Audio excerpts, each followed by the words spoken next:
أعوذ أعوذ بالله السميع العليم من الشيطان الرجيم بسم الله الرحمن الرحيم الحمد لله رب العالمين وبه نستعين وصلى الله على محمد وعلى الطاهرين وعلى الله عليهم أجمعين من الآن إلى قيام يوم الدين آمين رب العالمين. L'intention dans le droit chiite, troisième partie, une vidéo assez succincte parce que j'ai partagé bien les sujets puisque ça va être des sujets à chaque fois différents malgré que c'est sur l'intention. Donc je ne peux pas regrouper chaque chapitre, je ne peux pas les regrouper ensemble pour faire une seule vidéo un peu plus longue. Là aujourd'hui je vais vous parler de la prononciation de l'intention, toujours avec le livre L'intention de droit chiite. Et voilà. Donc là, la prononciation de l'intention, on est en train de discuter, savoir est-ce qu'on peut le dire une fois qu'on a l'intention, est-ce que l'intention doit la formuler verbalement ou à l'intérieur de soi.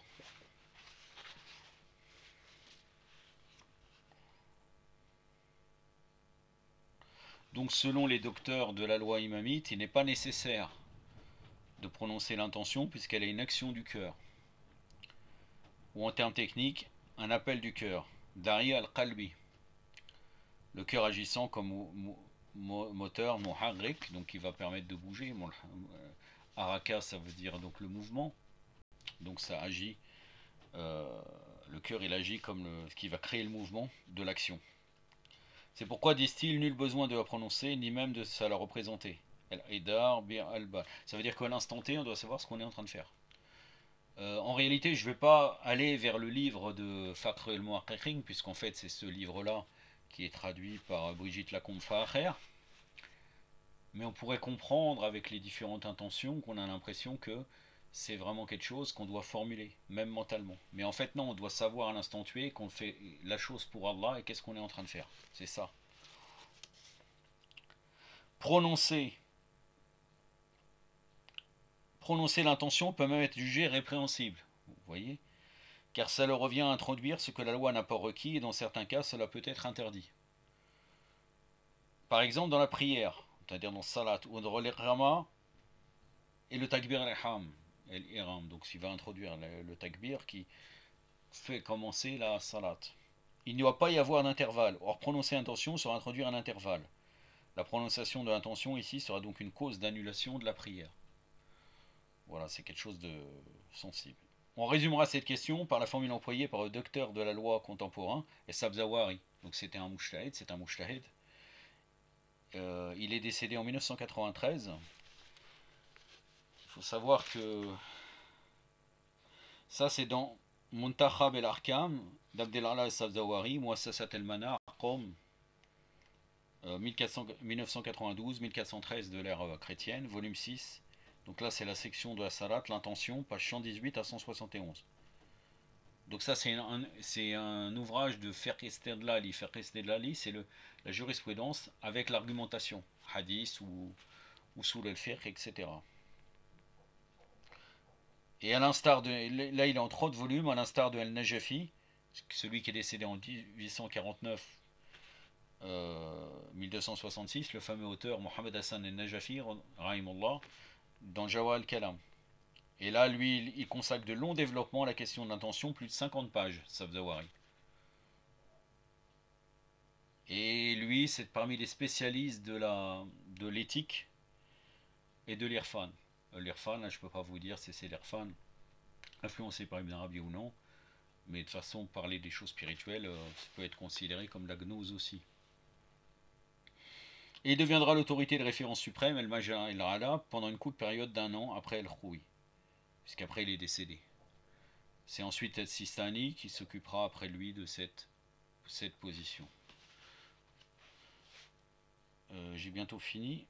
Donc Sabzawari, qu'est-ce qu'il dit? ويقع فيه الداعي القلب ولا يعتبر فيها الإقصار بالبال لا التلفظ. Le simple élan vers l'acte est suffisant. Ni les sensations mentales ni la prononciation ne doivent être prises en considération. Voilà.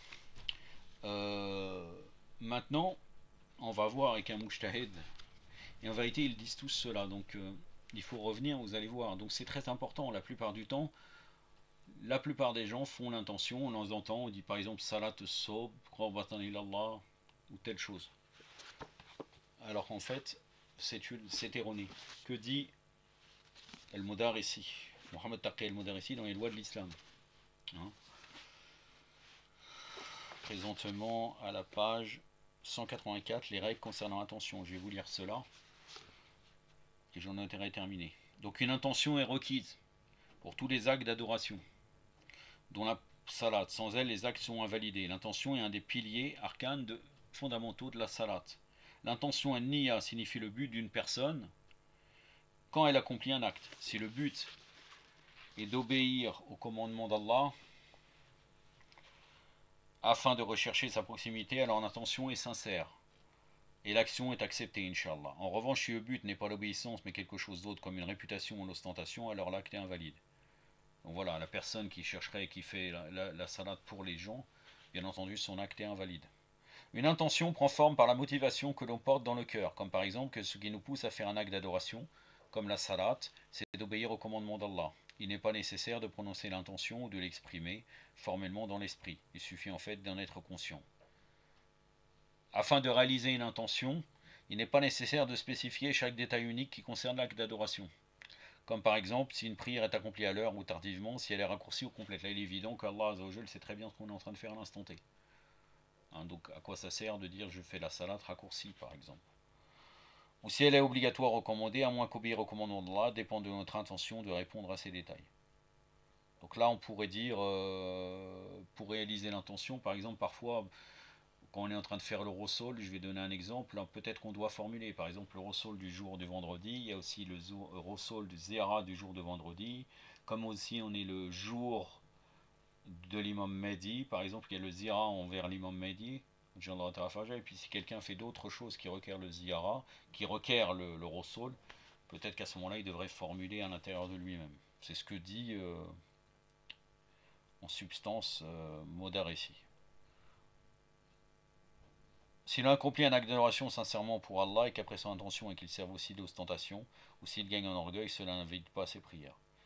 Ça n'invalide pas ses prières, effectivement, si on change d'intention au milieu, mais pour certaines personnes qui sont dans les choses spirituelles, hein, on va dire la gnose, l'irfan amali, il est dit qu'à ce moment-là, on devrait renouveler notre intention et continuer, ou bien parfois refaire si tout notre acte a été pourri par notre intention changée. J'en ai terminé. Je vais vous lire un petit récit pour finir, vu que je n'ai pas cité de hadith. Donc là, je vais vous présenter, je vais vous raconter une petite histoire.